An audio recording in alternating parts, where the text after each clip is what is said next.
Episode की starting में दिखाया जाता है कि लॉन्ग हाउचेन की टीम के सारे लोग सीमा जियान के महाकाव्य स्तर के बम वाले गोले को देखकर काफी ज्यादा शौक थे, पर वो लोग अपना ध्यान इस बात से छोड़कर पहले लड़ाई पर फोकस करने लगते हैं। वो लोग बहुत ही आसानी से पूरी डेमन्स आर्मी में तहलका मचाने लगते हैं। अब 57 demon god, panther demon god ऑक्सरे का महल का एंट्रेंस एकदम खंडहर बन चुका था और चारों तरफ उसके महल की सुंदरता बहुत ही ज्यादा बेकार हो चुकी थी और लॉन्ग हाउचेन ने भी उस लेवल 8 के डीमंस को मार दिया था। और वो जो दोनों लेवल 8 स्टेज 5 के डीमंस थे वो इन सभी आर्मी के चीफ कमांडर थे। अपने चीफ कमांडर को मरता हुआ देखकर वहां पर सारे डीमंस और भी ज्यादा डर जाते हैं। अब चारों तरफ लाशें ही लाशें दिखाई दे रही थी। अब कुछ ही डीमंस बचे थे, तभी एक भयानक आवाज सीधे महल से बाहर निकलती है और ये और कोई नहीं बल्कि पैंथर डेमन गॉड था ऑक्सरे, और वह लेवल 9 के स्टेज 2 पर था। और ऑक्सरे देखता है कि वहां पर कुछ इंसान उसके महल पर अटैक कर दिए हैं। वो लोग ज्यादा पावरफुल नहीं दिख रहे हैं, लेवल 7 पर सारे लोग हैं, लेकिन उसकी नजर लॉन्ग हाउचेन पर पड़ती है जो gold essence foundation armour night उसका दिख रहा था। और वह शौक में कहता है gold essence foundation armour night, लेकिन उसकी हिम्मत कैसे हुई मेरे महल पर अटैक करने की, मेरा महल। मैं बहुत ही ज्यादा गुस्सा होने लगता और कहता है तुम लोग को मैं आज जिंदा नहीं छोड़ूंगा। मैंने इतनी महल से मेरे महल को सजाया था, मैं तुम लोग को आज जिंदा नहीं छोड़ूंगा। Long Haochen panther demon God को देखकर कहता है तुम जानते हो मेरा नाम क्या है?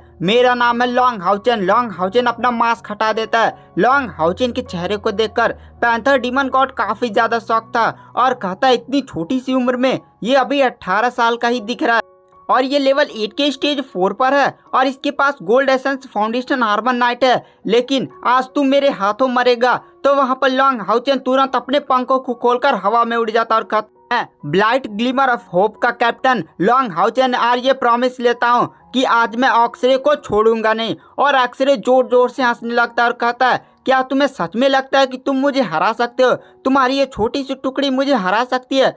तुम मेरे सैनिकों को मार सकते हो? तुम जानते भी हो ना एक लेवल 8 और लेवल 9 के बीच में कितना ज्यादा फर्क पड़ता है। तुम्हारी स्पिरिचुअल एनर्जी कितनी होगी? 50,000। मेरी स्पिरिचुअल एनर्जी 1,20,000 से भी ऊपर है। क्या तुम सच में मेरा सामना कर पाओगे? लॉन्ग हाउचेन कहता है चलो देख लिया जाए। लॉन्ग हाउचेन तुरंत divine snail of sun and moon की शील्ड को समन कर लेता है और अपने हाथ में स्वॉर्ड ऑफ नेचर को भी समन कर लेता है। Divine snail of sun and moon की शील्ड से एक 7 रंगों की रोशनी निकल रही थी और इस रोशनी को देखकर पैंथर डेमन गॉड कहता है क्या सच में ऐसा हो सकता है कि इस लड़के के पास दिव्य स्तर का उपकरण है? पैंथर डेमन गॉड कहता है तुम्हारे पास दिव्य उपकरण हुआ तो क्या हुआ, लेकिन आज तुम मेरे हाथों से नहीं बच सकता। आज ये शील्ड भी तुम्हें नहीं बचा सकती। तो लॉन्ग हाउचेन कहता है चलो आओ देख ही लिया जाए। उसके बाद जो लॉन्ग हाउचेन होता है वो अपनी स्वॉर्ड ऑफ नेचर से तुरंत पैंथर डीमन गॉड पर अटैक कर देता है। उन दोनों के बीच में काफी ज्यादा आइकॉनिक लेवल की बैटल हो रही थी। Long Haochen panther demon god के हर एक अटैक को रोक ले रहा था। Panther demon god Long Haochen की क्षमताओं को देखकर काफी ज्यादा शौक था। और इधर हमें दिखाया जाता है लॉन्ग हाउचेन की टीम और हायू मिल्क पैंथर डीमन के महल के हर एक डीमन को मार देते हैं और वो लोग लॉन्ग हाउचेन की मदद के लिए पैंथर डीमन गॉड पर अटैक करने लगते हैं। और इतने सारे अटैक को देखकर पैंथर डीमन गॉड भी घायल होने लगता है। और तभी वहां पर जो सीमा जियान होता है वह सभी से कहता है तुरंत सारे लोग पीछे हटो, और सीमा जियान के ऑर्डर पर तुरंत सारे लोग पीछे हट जाते हैं। सीमा जियान अपने विस्फोटक गोले से तुरंत पैंथर डीमन पर अटैक करता है। पैंथर डीमन गॉड तुरंत एक शील्ड बनाकर रोकता है, लेकिन वो पीछे चला जाता है और उसकी शील्ड भी डिस्ट्रॉय हो चुकी थी। पैंथर डीमन गॉड शौक में कहता है महाकाव्य स्तर का विस्फोटक गोला। पैंथर डीमन गॉड ने कभी भी महाकाव्य स्तर का एक विस्फोटक गोला नहीं देखा होता है। उसने ज्यादातर एपिक टियर और लीजेंडरी टायर के ही देखे थे। पैंथर डीमन गॉड फिर से खड़ा होता है और अपने हाथ में अपनी तलवार को समन कर लेता है और कहता है आज मैं तुम लोग को नहीं छोड़ूंगा। और फिर से वह लॉन्ग हाउचेन और उसकी टीम पर अटैक कर देता है। लॉन्ग हाउचेन तुरंत असुरा स्ट्राइक को परफॉर्म करने लगता है और सीमा जियान अपना फिर से विस्फोटक गोला तैयार कर लेता है। लिलिन हवा में उड़ता है और अपनी सबसे खतरनाक फायर बॉल को रेडी कर लेता है। और ऐसे करते करते सारे लोग भी अपने अपने मिस्टीरियस टेक्निक को परफॉर्म करने लगते हैं। सारे लोग एक ही साथ पैंथर डीमन गॉड पर अटैक करते हैं। Panther demon God Long Haochen और सीमा जियान के अटैक को तो रोक लेता है, लेकिन कायर के अटैक को नहीं रोक पाता। कायर का द डेथ ऑफ गॉड का खंजर तुरंत पैंथर डीमन गॉड छाती को चीरता हुआ निकल जाता है और उसके छाती से खून बहने लगता है। पैंथर डीमन गॉड शौक में कहता है ये लोग काफी ज्यादा पावरफुल हैं, मैं इनका ऐसे सामना नहीं कर सकता। लॉन्ग हाउचेन की टीम फिर से पैंथर डीमन गॉड पर अटैक करने लगते हैं। पैंथर डीमन गॉड के हर एक शरीर पर वो लोग छल्ली छल्ली कर देते हैं और पैंथर डीमन गॉड इस समय खून से लथपथ हो चुका था। पैंथर डीमन गॉड कहता है आज तू मेरे हाथों मरेगा। दरअसल गाइस पैंथर डीमन गॉड यहाँ पर अपने डायमंड पिलर को नहीं लेकर आया था। अगर वो अपने डायमंड पिलर को लेकर आया होता तो बहुत ही आसानी से इन लोगों का सामना कर सकता था, लेकिन पैंथर डीमन गॉड अब कुछ कर भी नहीं सकता था। पैंथर डीमन गॉड तुरंत the death of collapse technique को परफॉर्म करने लगता है और इस नज़ारे को देखकर लॉन्ग हाउचेन काफी ज्यादा शॉक हो जाता है।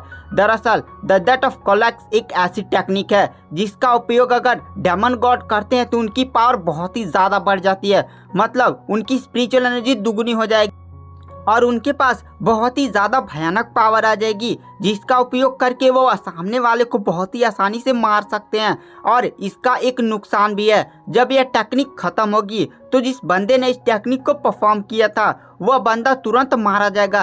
लेकिन डेमन गॉड ऑक्सरे को इस बात की कोई भी चिंता नहीं थी, क्योंकि वो मरेगा तो सीधे डेमन पिलर में चला जाएगा। बस उसे केवल एक ही बात की चिंता थी कि जब वो अपनी पावर्स को बढ़ा ले रहा है तो पूरी तरह से इन इंसानों को खत्म कर दे, क्योंकि जब वो मरेगा तो उसकी बॉडी से उसका ताज निकलेगा जो सीधे इसके डेमन पिलर की तरफ बढ़ेगा। अगर इसका ताज और डेमन पिलर फिर से जुड़ गए तो वो लोग बहुत ही आसानी से फिर से पुनर्जन्म ले सकते हैं। और लॉन्ग हाउस इस टेक्निक को देखकर कहता है द डेथ ऑफ कोलैप्स की टेक्निक काफी ज्यादा भयानक टेक्निक है, ये तो एंड्रोमिलियस से भी खतरनाक टेक्निक परफॉर्म कर रहा है। एंड्रोमिलियस ने जो टेक्निक परफॉर्म की थी वो तो केवल उसकी लेवल को पावर को बढ़ाता था, लेकिन इसकी टेक्निक तो सीधे इसकी स्पिरिचुअल एनर्जी को दुगुना और इसे बहुत ही ज्यादा भयानक पावर दे देगी और इसका सामना मैं नहीं कर सकता। लॉन्ग हाउचेन सोचता है कि मुझे जल्द से जल्द टावर ऑफ इटर्निटी में टेलीपोर्ट करना होगा, लेकिन लॉन्ग हाउचेन ध्यान से अपने चारों तरफ देखता है। उसके सारे साथी इस समय दूर छटके हुए थे, जिसके कारण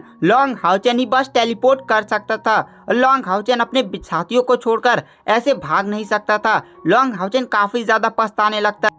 अगर उसे पहले पता होता कि पैंथर डेमन गॉड ऑक्सरे कोई ऐसा टेक्निक परफॉर्म करने वाला है तो पहले वो अपने साथियों के पास रहता और उन्हें टेलीपोर्ट कर सीधे टावर ऑफ इटर्निटी में लेकर चला जाता। और एक बार जब ऑक्सरे इस टेक्निक को परफॉर्म कर देता तो मर जाता, फिर से लॉन्ग हाउचेन वापस आ जाता। लेकिन लॉन्ग हाउचेन के साथी इस समय अलग अलग दूर छटके हुए थे, जिसके कारण लॉन्ग हाउचेन टेलीपोर्ट भी नहीं कर सकता था। लॉन्ग हाउचेन ये डिसाइड करता है कि वह डेमन गॉड ऑक्सरे के इस अटैक को रोकेगा और तुरंत अपने हाथ में स्वॉर्ड ऑफ नेचर को और भी जोर से पकड़ लेता है और अपने हाथ में the divine snail of sun and moon की शील्ड को बहुत ही तेज पकड़ लेता है। लॉन्ग हाउचेन अब पैंथर डीमन गॉड के अटैक को रोकने के लिए तैयार था। अब वह बहुत ही तेज पैंथर डीमन गॉड का ऑरा बनने लगता है। लॉन्ग हाउचेन को दूर से उसका दबाव महसूस होने लगता है। तभी लॉन्ग हाउचेन को पीछे से एक बैंगनी कलर की रोशनी एकदम खतरनाक से चमकती हुई नजर आती है और वो बैंगनी कलर की रोशनी बहुत ही ज्यादा भयानक होती जा रही थी और सीधे जाकर वह बैंगनी कलर की रोशनी पैंथर डीमन गॉड से टकरा जाती है। पैंथर डीमन गॉड का the death of collapsing technique तुरंत वहीं पर समाप्त हो जाती है और पैंथर डीमन गॉड तुरंत वहीं पर ब्लास्ट हो जाता है। और इस नज़ारे को देखकर वहां पर सारे लोग शॉक में थे और वो लोग शॉक में कहते हैं आखिर किसने the death of collapse technique को ही बुझा दिया। और गाइस आज की वीडियो की एक्सप्लेनेशन को यहीं पर एंड कर देते हैं। Thank you, bye bye.